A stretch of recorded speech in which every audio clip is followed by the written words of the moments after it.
Any stories you could tell? Is it like literally, is it mainly hospital calls? Generally hospital calls. Yes. There was a period a few months back where we didn't have a chaplain for St. Vincent's, so all the priests were sharing the emergency phone. And in one night, I got hit twice. Wow. And it was about midnight, so I'd just fallen asleep, and then I got a call. And then at about 3:30 a.m. in the morning, I got a call. And so that's the get dressed, go to the hospital, come back. And it's all for, it's all beautiful when it happens. But then when you're on the 6:45 a.m. mass that morning, let's just say my eyes were fairly red that day. I know it's beautiful to get that call to, go say a prayer with somebody and their final rites. But like, you're human as well. Oh, yeah. Like getting that call at that time in the morning is sometimes... The flesh is weak, but I think it's the closest feeling I can have to what you guys go through when your child is crying in the middle of the night. It's like every part of you doesn't want to get up out of bed, but you know that there's a greater love involved and that you do get up to comfort your child. That's, I think, the closest I can get to what you guys go through. So when the phone goes off, you probably let it ring a few times, like you might let a child cry a few times, but you get up because you know that there's someone here that needs you in this moment. So, have you had, final rites, last rites, and have you witnessed people, their last moments? Have you seen them sort of take their breath? No, I haven't. I've been called several times to bless a body. Wow. After it's passed. And the first time that it happened to me was a little bit scary because I was in the room on my own. The family wasn't there. The ambos were coming in to collect the body, and I got there to bless the body, and there's no life. There's no life. It's just flesh. So that was odd the first time. I've anointed people where doctors have said a few hours, and then a few weeks later, I'm getting a call to give Holy Communion to this person. It's like, thanks be to God, the anointings work because it's for healing.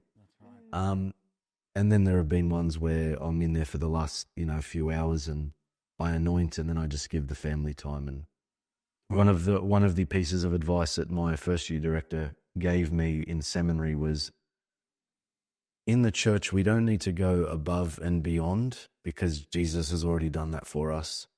You go in and you do what you've been called to do. So if you've been asked to anoint someone, you go in and anoint. You say some prayers with the family and then just get out of there. Yeah, okay. And that's not to be I suppose, withdrawn from it all. But where do you draw the line, so to speak, when it comes to things like that? I've given them the sacrament. I've done what I've been called to do. You go. Your presence would be enough. Things change when you get into that room. Yeah. Things change. Things change. Sometimes, most of the time, very good. But sometimes it's almost like, why is there a priest here? It's for some people. For some people, it's the first realization that this family member is not going to live. Yeah. Because in their mind, they're like, no, everything will be all right, it'll be fine. Why is a priest here? Yeah. That's what you get sometimes. So I think the reaction is the priest here, it's that time. What? It's like their last moment, the last rites. And it happened in my family. My grandmother passed away. And, shout out to Father Louis Barakat. So she was in Liverpool Hospital, and this happened a few years ago. And she reached the early 90s, and she was non-responsive. But I remember because my mother, she's one of 14 kids. 9 are alive, so my uncles and aunties of the 14. And my grandfather died, early 60s. And then he had a priest come in the final moments of his life. So that when Father Louis came it was Father Andrew James the first time he was there. And they said, why is there a priest here? We want her to be healed. We don't want her to, we're not saying goodbye right now.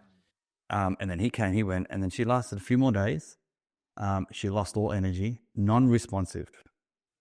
And then Father Louis comes and he gives her Holy Communion, and he even hears, now, her English is not the best, but he gives her absolution. So he basically asks her to press his hand, if you can hear me, and he had a confession.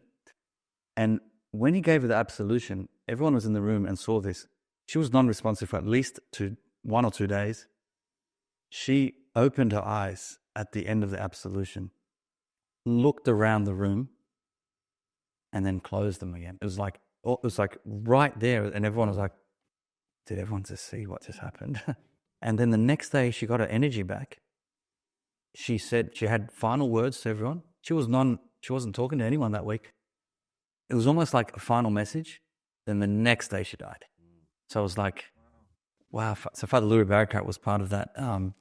And just amazing to experience that. And I think I had an impact on my family. Yeah. Those moments. Well, just on this topic, I've said this in other places before, but really as priests, we want to be there and part of the conversation and with you and your loved ones whilst your family member is still responsive. We don't want you to wait until it's 30 minutes before your loved one passes. Like, if you know that the chances are, and the doctors will tell you this, the doctors will say there might be, we can't tell you exactly, but there might be, a few months left, or there might be a week left, or whatever it might be. Call us then and there. Because what a beautiful opportunity it is to then potentially hear that person's confession and to give them the body and blood of Christ for one of the final times, food for the journey. By the time we get there, if the person's unresponsive, we can't give them Holy Communion. We can anoint them, and that's beautiful, but what it almost brings peace to the person's final days if they've been able to see and speak to a priest and to receive those sacraments. Whereas most of the time we get called when it's too late. Yeah. And so sometimes you might then only be able to bless a dead body, or you're there with a few hours to spare and they're non-responsive, they can't do anything. And so you give them the anointing, which is good. I always recommend doing that, but please don't hold off. Yeah. We're not bringing death to your hospital room door. Yeah. We're actually bringing healing. And number one, for the person who's going through the illness, but number two, also for the family, because a lot of the time it can be tense. A lot of the time the family's already talking about funeral and the messiness of wills and all sorts of things while the person's still alive. Priest walks into the room, okay, we're not talking about that anymore. Yeah. Let's bring it together. Let's be thankful for the gift of life. Let's reconcile a few old wounds. And the mood changes. Whereas when it's too late, sometimes people aren't inclined to have those conversations. Whereas you can have that while the family member's alive and responsive. So we always make those recommendations. Yeah. You can understand in our humanity how much fear it brings, right? Like when you're facing death, when that priest walks in and you realize, oh, we're getting to the end here. Yeah. I only ever had to face death once. I lost my grandmother about 5 years ago, and she was like a mum to me. She raised one of the most significant people in my life. So, and she got diagnosed with cancer and died maybe 5 or 6 weeks later. Like, it was really fast. But I was so blessed to be by her side for those last final weeks. All of us sat by her bedside. We got her out of the hospital, back home. We got to sit there day in and day out. And I remember her last day was Ash Monday in 2020. And it was Ash Monday, the Maronite rite. And the priest came, and not all the family was there. It was her children and me. I got to be there. I felt like it was a gift from God to be there, to watch the priest give her anointing. She was unresponsive by then. Like, it was her final hours, but she got to have that. She got to have that sacrament. I got to witness it. I got to stand right at her feet. And I got to it was just, for me, especially in my faith, it was comforting. Like, it was comforting to have a spiritual father. And a priest I didn't actually know. It was just someone, my uncle had organized someone, so I didn't know him, but I felt like, oh, he's my spiritual father. Here he is taking care of Siddhi. And I got to weep at her feet and hug her and kiss her goodbye. And I remember when I got the call at 3 a.m., like, Siddhi's gone, come over. And we all came back to the house and sat with her body for a few hours. And I remember as we drove there, I was thinking, oh, what's it going to be like to see her? Like, I was a bit scared, but as soon as I walked in, even though she was dead, I was not afraid. She still was so beautiful. I could see her soul was gone. Like, you could smell it. If there's a smell, it felt different, the room. But I had this beautiful holy oil someone had gifted me from St. Charles in Lebanon, and I had kept it in a drawer for years. I didn't know what to do with it, and I brought it with me. And I got to go to her body and kiss her.